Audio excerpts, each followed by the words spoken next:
Now, as far as whether we want to pursue, revolutionary versus incremental change, as much as I've been able to learn from history in different societies, attempts to sweep away great evils wholesale inevitably have unanticipated consequences, which are often worse than what preceded them. And I'm wary of that as a goal. But before we even get to that, the question is, can it be done? And I don't think that the people in Occupy are numerous or influential enough to achieve that end. As vehement, as focused, as determined as their actions may be, blocking of some ports and bridges will gather the news for a little bit, but it will not shake the foundations of power, because there are not enough people doing it. And there are not enough people doing it because the attitudes, the culture, the assumptions, the comfort level of the people who need to be won over is antithetical to that kind of behavior. And that gets back to the same issue I'm talking about, with public relations being paramount to the effectiveness of this movement. He's recently returned from the exclusion zone around Fukushima. And she's from Kyoto, a sacred city in Japan. Thank you, everybody. My name is Narumi. I came from Japan. I was so moved by your action about this Occupy movement. I'm very happy to join you. I think all war is evil, and we don't need any war. So I approve your action to ready to prepare for the war on Iraq. So I will tell my friends in Japan about this action from now. Again, I want to say to you our solidarity with you. Yeah. Thank you. Thank you for your solidarity. Thank you. Thank you. We're in the heart of Silicon Valley. We're surrounded by amazing technology, amazing innovation, amazing liberal people. We absolutely love Silicon Valley for what it does.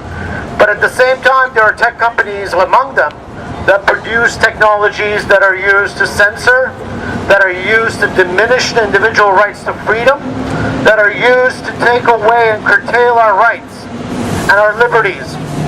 And they work on behalf of these defense contractors. And as you're protesting the Occupy movement, and we're seeing the breakout of the next war in Syria, and wherever else the military takes us to, we need to be mindful of the role of these defense contractors on their influence on Nancy Pelosi and the rest of our representatives. Not only do we know what's going on with the present system, we have a vision of a society based on love, understanding, and not about money. I want to try to get us to all do a little part to set the streets of San Francisco on fire and express our rage about our government even thinking about sending missiles into a country that's in the middle of a civil war. We can occupy Senator Feinstein and Pelosi's houses, do an encampment this week. Frank Garcia and I have a few concerns about Syria. If they're using mustard seed 7 and they have beards, what's happening? Do they need a gas mask? Halliburton and McKesson, we're willing to go into conjunction and provide that for them as long as they shave. Let's hear it for American capitalism. These GAs are always so instructive. Unique perspectives about. He does make a point though. They got these foreign troops on U.S. soil right now because they're waiting for civil unrest. And that's what I'm tripping on. That is my major scare right there, because they have certain dates, planned drills for these foreign troops. They want 900,000 foreign troops for civil unrest. They buying food ration MREs, they buying a whole lot of ammunition in the country. Okay, Gypsy, tell us about the hindquarters of the Illuminati 1% and 2013. We're going to kick their ass. 13 has always been a number of power for them. Yeah? This being the 13th year is especially so. It was in 1913 that they screwed us with the reserve. 100 years. The Federal Reserve. Here's the thing though, this year, 13's on our side. It's unlucky for them. And so what's because 99% is back. Thank you, Gypsy. We are talking about it. The whole fact is about the police and how they really are traitors. They're really oath bearers to the Constitution. And once they get to breaking down that Constitution, they get to breaking that law. Every police officer, every ex-police officer really need to be on the front line out here protesting with us as oath bearers of the Constitution, just as the veterans are. I believe that every soldier abroad and who done come back home need to be coming back, because they might have had a battle over there. But the war is right here at home, and what's at stake and what's most important. We used to say in the housing, when we were doing housing takeovers, you only get what you were organized to take.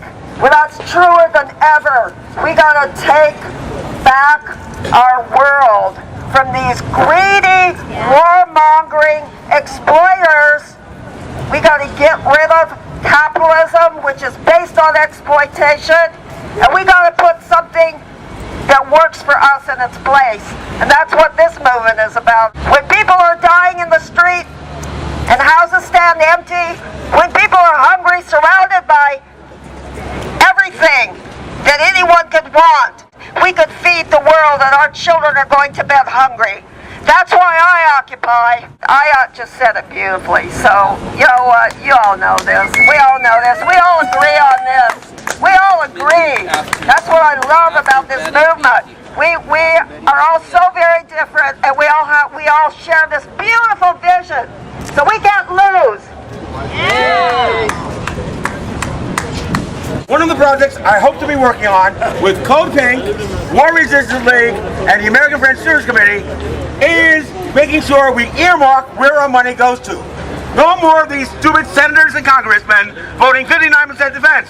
We decide where our money goes to. 1893 saw the biggest economic crisis in the country's history. After several decades of a wild industrial growth, financial manipulation, uncontrolled speculation, and profiteering, it all collapsed.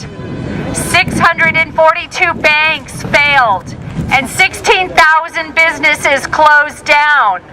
Out of the labor force of 15 million people, 3 million were unemployed. In Chicago, it was estimated that 200,000 people were without work. The floors and stairways of city halls and the police station packed every night with the homeless men trying to sleep. The Depression lasted for years and brought waves of strikes throughout the country. What we're experiencing now is just a replication of decades of failures, bank failures, government failures. This system of capitalism doesn't work. It never has worked.